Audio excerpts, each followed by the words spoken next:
రేపు సరస్వతీదేవికి ఎంతో ప్రీతికరమైన వసంత పంచమి. పిల్లలకు అక్షరాభ్యాసం చేయిస్తే విద్యాబుద్ధులు వర్తిస్తాయని భక్తులు నమ్ముతుంటారు. దేశంలో చాలా ప్రసిద్ధ సరస్వతి ఆలయాలు ఉన్నాయి. అందులో బాసర తెలంగాణలో ఉంది.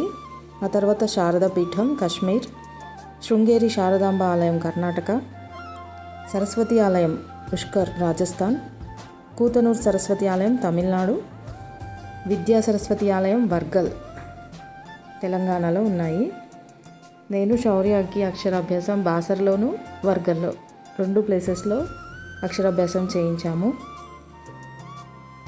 వసంత పంచమి మాఘశుద్ధ పంచమి నాడు జరపబడును. దీనిని శ్రీ పంచమి, మదన పంచమి అని కూడా అంటారు. మాఘశుద్ధ పంచమి సరస్వతీదేవి జన్మించిన రోజు. ఈ పండుగ యావత్ భారతదేశంలో విశేషంగా జరుపుకుంటారు. ఈరోజు సరస్వతీదేవికి పూజ చేయవలెను.